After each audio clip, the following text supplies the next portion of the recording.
After we generate waste, where does it go? The movement of waste is critical to maintaining clean and orderly cities and protecting the public health. Improperly managing and disposing of waste can come to haunt us. We do not see the waste we generate because it is disposed somewhere else, whether in a remote domestic treatment plant or overseas. No matter where it is treated, waste creates a slow violence of environmental and health degradation.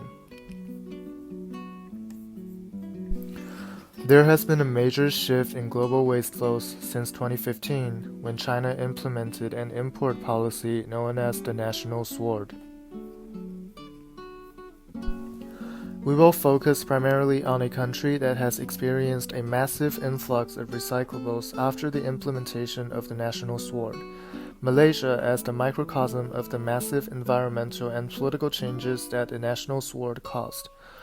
We will tell the story of the effect of the National Sword through something we use almost every day, a plastic water bottle purchased right here at Boston College.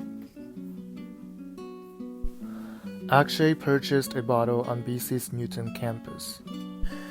Within a few days, he got rid of the bottle, and from here it quickly joined the recycling stream of Boston College.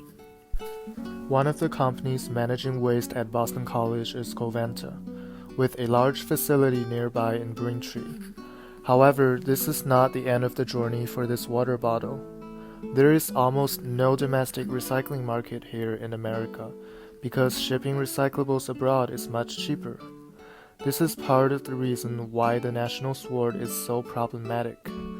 Most waste to China was being rejected, and the lack of a domestic recycling market meant recyclables would have to be burned or landfilled unless they are shipped to other countries.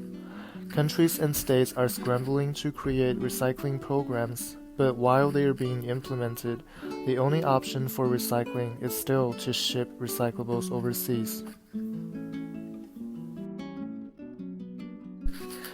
And that is exactly what will happen to this water bottle. Our water bottle is packed into a shipping container with thousands of other water bottles, all headed to Port Victoria, China.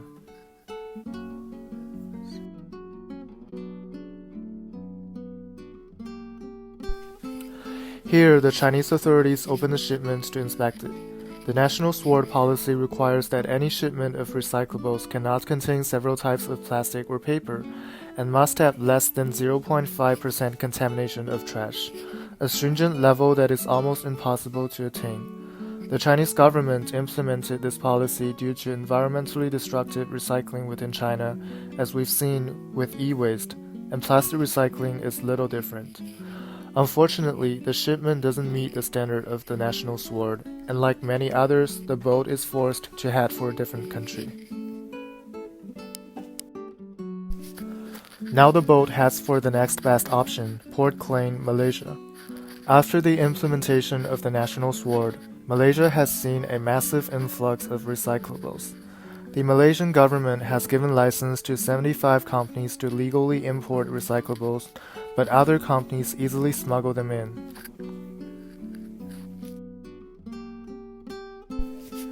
The water bottle was sold to a licensed recycler along with everything that was on the boat.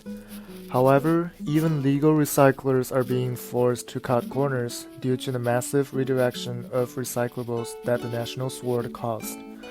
To meet this rising tide of demand, legal recyclers often contract part of their work to illegal recyclers who operate without a license in ad hoc conditions, sorting recyclables in residential neighborhoods by hand.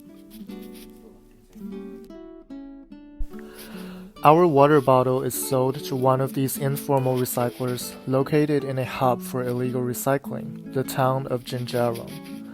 There are few formal recycling facilities here. Instead, most facilities are rented apartment buildings within large residential neighborhoods, with recyclables being sorted inside and sorted outside.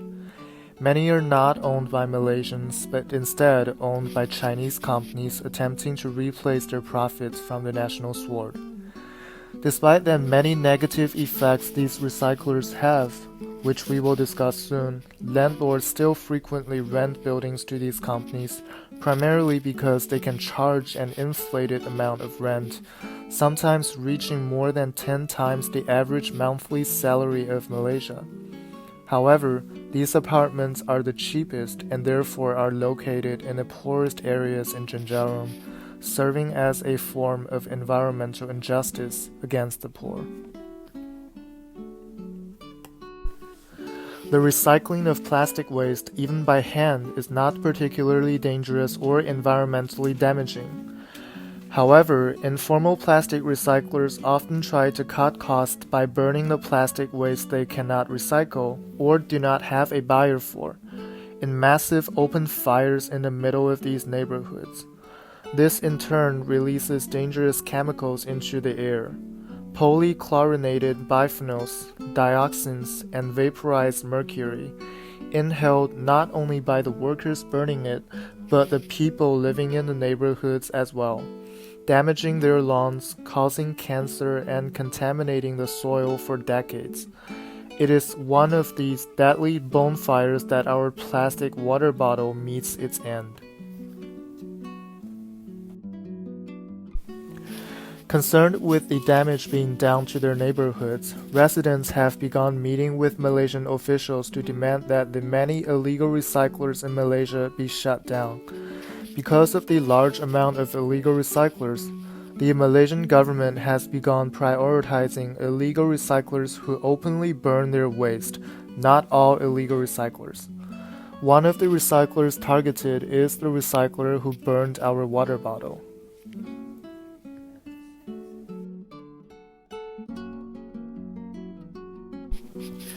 The Malaysian government soon razed the building. Like many other raids in Jenjarom, the remaining plastic will be sent to a waste-to-energy facility in a cement plant, once again being burned, this time to produce energy to power this plant. However, these raids are only a temporary stopgap measure, and the demand of only one cement plant will eventually be dwarfed by the massive amount of plastic waste in Jenjarom. Instead, the Malaysian MESTECC agency has an ambitious plan for the future of plastic recycling in Malaysia. The environmental damage of illegal plastic recycling is too harmful to ignore, but the economic good of plastic recycling is also too lucrative to ignore. Plastic recycling displaced onto Malaysia has already earned the country almost $1 billion in revenue, but instead of low-tech, illegal recycling and open burning in residential neighborhoods, the Malaysian government seeks to create high-tech, environmentally friendly factories located within designated industrial neighborhoods. The reshaping of the Malaysian plastic recycling industry into a structured and clean industry relates heavily to the concept of modernity, rejecting the haphazard and dirty methods of burning plastic waste. The Malaysian Minister of Energy that leads to MESTECC, Minister Yiheng, explained to journalists that their plan was not just embracing orderliness, but was also rejecting the unjust relationships of toxic colonialism. Minister Worl explained that as a result of the national sword, Malaysia was becoming a trash can for developed nations to throw their recyclables into. Instead of breaking away entirely from plastic recycling, Malaysia aims to soon become a world leader in environmentally friendly plastic recycling, protecting its workers and citizens from both harm to the health of their bodies and the communities they live in, and from being unjustly exploited by the developed countries. As the national sword begins a vast shift in the global recycling trade, Malaysia experienced a momentous shift of their own, all witnessed by just one water bottle here from Boston College.